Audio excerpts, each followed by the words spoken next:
Chers amis, chers téléspectateurs, ça me fait plaisir de vous accueillir ce soir au souper bénéfice de Foi et Télévision chrétienne. C'est un événement annuel qui est très important pour nous parce que ça nous permet non seulement d'écouter la parole de Dieu, mais aussi de partager un repas ensemble. Ce soir, nous avons quelqu'un de très spécial qui va venir nous parler. Il va nous parler de la mission. Il va nous parler de Foi et Télévision chrétienne et la mission que Foi et Télévision chrétienne s'engage. Je vous présente Jacques Kamingo, curé de la paroisse Saint-Gabriel, qui célèbre le 15 octobre 30 ans de sacerdoce. Jacques Kamingo. Donc, je remercie le diacre Jacques pour sa présentation. Et puis, je vous remercie aussi beaucoup pour les applaudissements qui ont montré que vous me soutenez dans cette nouvelle mission pour la paix. En ce qui concerne la conférence de ce soir, je pensais réfléchir sur la mission de Foi et Télévision chrétienne. Qu'est-ce que nous faisons quand nous nous réunissons une fois le mois et aussi quand nos émissions passent à la télévision chaque dimanche? La première chose à faire, à mon avis, c'est de trouver une façon d'asseoir la mission de Foi et Télévision chrétienne. En un mot, on peut dire tout simplement que Foi et Télévision chrétienne évangélise. Alors, quand tu prends le verbe évangéliser, c'est clair, ça vient de évangile. Maintenant, évangile, en français, en fait, ça veut dire bonne nouvelle. C'est que la mission de Foi chrétienne, c'est de répandre à chaque fois la bonne nouvelle. Voyez-vous, les prêtres qui se mettent souvent ensemble pour réfléchir sur l'homélie du dimanche ont le souci chaque fois d'arriver à se concentrer sur ce qu'est la bonne nouvelle du dimanche spécifique, du dimanche à traiter. Voyez-vous. Par exemple, pour ce dimanche, on peut se poser la question, quelle est la bonne nouvelle pour ce dimanche? On peut en trouver, mais moi, une que je peux dire, c'est que on est rassuré qu'on peut s'adresser à Jésus, augmente notre foi. Parce que la foi, tu ne peux pas demander à ta voisine, tu ne peux pas demander à ton mari, à ta femme, augmente ma foi, à Dieu. Seigneur Jésus, augmente ma foi. Et quand le Seigneur accepte cette demande des apôtres, c'est qu'en fait, il accepte notre demande à nous pour dire qu'une des bonnes nouvelles pour l'évangile d'aujourd'hui, c'est que nous pouvons nous adresser à Dieu pour qu'il augmente notre foi. Voyez-vous, donc, quand on évangélise, on a ce souci-là d'apporter une bonne nouvelle.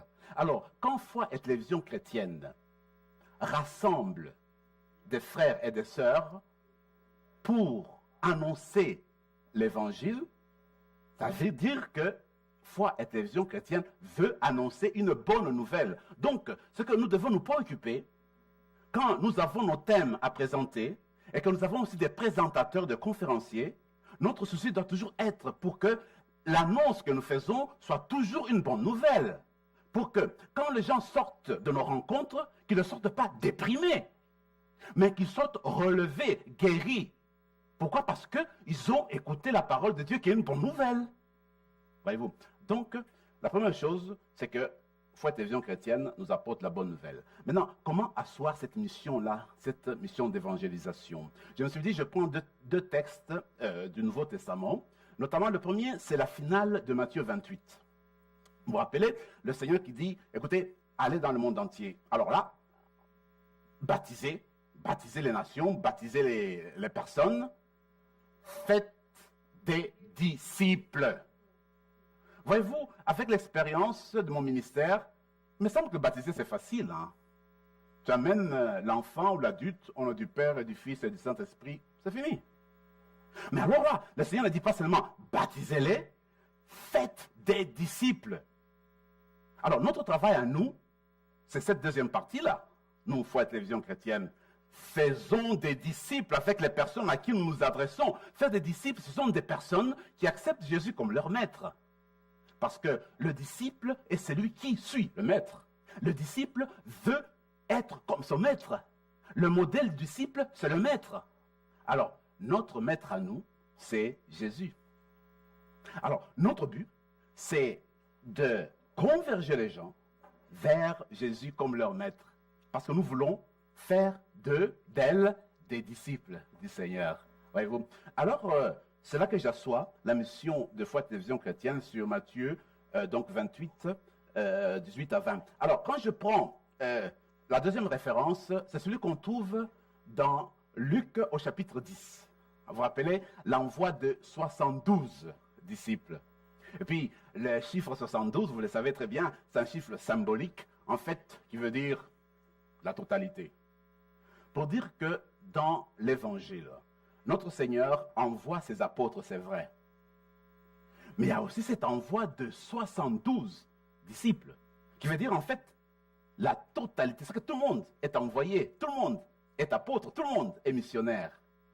Voyez-vous, ce texte a été très bien développé par l'ancien évêque de Rome, Jean-Paul II, dans son document sur la mission, où il rappelle effectivement que le 72, c'est vous, c'est moi, c'est chacun, chacune d'entre nous. C'est chaque disciple, c'est chaque chrétien, chrétienne qui est appelé à aller annoncer la bonne nouvelle. Alors nous, dans ce cadre-là de Foi et Télévision Chrétienne, nous sommes ces 72 disciples-là pour annoncer la bonne nouvelle. Voilà où nous nous situons, voilà pourquoi nous sommes là, et voilà où nous nous assoyons, où nous sommes, nous avons nos bases. C'est sûr, ces deux textes-là, moi je trouve, qui sont, à mon avis, fondamentaux. Vous connaissez le père Maximilien Kolbe. C'était un prêtre franciscain, polonais. Voyez-vous, quand il était jeune, parce qu'il est venu d'une famille nombreuse, c'était un des enfants difficiles de la famille. Hein? Et puis, sa mère, finalement, à un moment donné, a laissé tomber les bras parce qu'il ne savait pas quoi faire avec cet enfant-là. Alors, Maximilien raconte qu'en fait, il a souffert de ça. Puis, un jour, il s'est décidé de changer. Qu'est-ce qu'il a fait? Il s'est tourné vers la Vierge, dit-il. Alors, il a demandé à la Mère de Dieu de l'aider à changer, à devenir adulte. Et selon son témoignage, il paraît que la Vierge leur est apparue. Il a dit, écoute, je te donne 2 couronnes, une blanche et une rouge. Qu'est-ce que tu choisis? Prends les 2. Donc la gloire, mais aussi le martyr. Hein, on sait comment il va mourir. Mais toujours est-il que après cette rencontre avec la Vierge, il va devenir un homme de feu. Et ce qu'il va se dire, ce qu'il va se donner comme mission, il va dire, moi, ce que je veux faire dans ma vie, c'est rassembler les gens, les conduire à Jésus par Marie. Alors, ce qui fait que, durant toute sa vie, en Pologne, même quand il était missionnaire au Japon, et aussi en Inde, alors, ce qu'il a fait surtout en Pologne, il a utilisé les moyens qui étaient très populaires à ce moment-là pour répandre son évangile, pour faire savoir ses convictions. Qu'est-ce qu'il a utilisé comme moyen? Eh bien, c'était la presse, c'était la radio, voyez-vous. Alors, il a fait publier un magazine qu'il appelait Le Chevalier de l'Immaculée, où il faisait passer son message. Alors, il a fait imprimer des millions et des millions de magazines, de numéros, à tel point que, quand les nazis ont envahi la Pologne, à un moment donné, il était visé. Pourquoi? Parce que lui continuait à faire connaître le christianisme partout à cause de ces moyens-là de publication. C'est une des raisons aussi pourquoi il a été arrêté. Et on sait comment il est décédé. Alors, je voudrais m'arrêter tout simplement sur les moyens qu'a utilisé Maximilien Kolbe. Les moyens que tout le monde utilisait à ce moment-là en vue de rejoindre les gens, les hommes et les femmes de son temps. Alors, nous, ici, avec Foi et Télévision Chrétienne, nous allons faire comme Maximilien, parce que lui disait, écoutez, le moyen que j'utilise, ce n'est pas ça mon but. Le but, c'est convertir. Je prends le moyen pour arriver à la conversion, pour arriver à atteindre les gens. Alors nous utilisons en fait des moyens modernes, c'est surtout la télévision, pour rejoindre les gens. Notre but, ce n'est pas être à la télévision. Nous utilisons la télévision pour rejoindre des âmes. Alors, le jour d'aujourd'hui, ces temps-ci, il n'y a pas que la télévision. Il y a plusieurs autres moyens de communication sophistiqués qu'il ne faut pas laisser de côté. Évidemment, Foi et Télévision Chrétienne ne peut pas utiliser tous les moyens, Mais il faudrait réfléchir, continuer à voir comment utiliser, par exemple, le réseau social qu'on appelle aujourd'hui, comment utiliser ce réseau-là pour continuer à faire aboutir notre mission, qui est laquelle? Donner la bonne nouvelle aux hommes et aux femmes d'aujourd'hui. Voyez-vous, dernièrement à Rome, il y a eu une assemblée avec le Conseil pontifical des moyens de communication. Monseigneur Celli est responsable. Alors, il a réuni ces personnes. Alors, il a intitulé comme suite « L'Église et l'Internet ». Alors, il a essayé d'amener des réflexions pour qu'on voit comment aujourd'hui l'Église peut continuer à évangéliser, par exemple, par la voie de l'Internet. Il faut avoir des sites web, il faut aller sur le réseau média, le réseau social, avec le téléphone intelligent, avec Facebook, avec des tweets, tout cela. Par exemple, il dit, regardez notre pape, ce qu'il fait actuellement. Avec ces tweets, dit Monseigneur Celli, c'est qu'il y a 9,2 millions de personnes qui le suivent tous les jours, dit-il.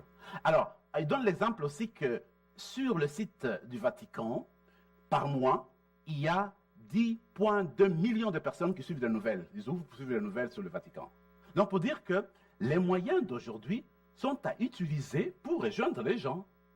Alors, nous ne pouvons pas seulement rester au niveau de la télévision, c'est bien. S'il y a moyen d'aller plus loin, ça demande de réflexion, ça demande encore beaucoup d'implication, de bénévolat, etc. On peut aller plus loin. Qu'est-ce qu'on cherche? On ne cherche pas à être sur le réseau social. Ça, c'est un moyen. Mais qu'est-ce qu'on cherche? C'est rejoindre les gens d'aujourd'hui. D'ailleurs, à ce niveau-là, le pape François disait, voyez-vous, quand nous utilisons les moyens sophistiqués, il y a deux moments. Le premier moment, c'est lequel? C'est que nous voulons être en dialogue avec les hommes et les femmes de ce temps. Pas encore parler de l'évangile. Être en dialogue avec les personnes d'aujourd'hui. Comment les rejoindre? Par les moyens de communication sophistiqués d'aujourd'hui. C'est là que se trouvent beaucoup de personnes.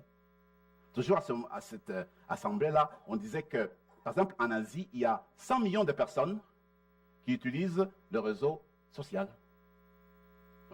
Donc, ce sont des moyens qu'on peut utiliser aujourd'hui, chercher, réfléchir pour voir comment faire aboutir la bonne nouvelle dans les âmes. Alors, je prolonge la pensée du pape qui disait donc il faut utiliser ces moyens-là pour être en dialogue avec les personnes, mais en vue après les dialogues avec les personnes, quand on connaît les attentes des personnes d'aujourd'hui, quand on connaît les soifs des personnes d'aujourd'hui, quand on connaît leurs souffrances, quand on connaît leurs faiblesses, quand on connaît leurs espérances, on peut alors évangéliser.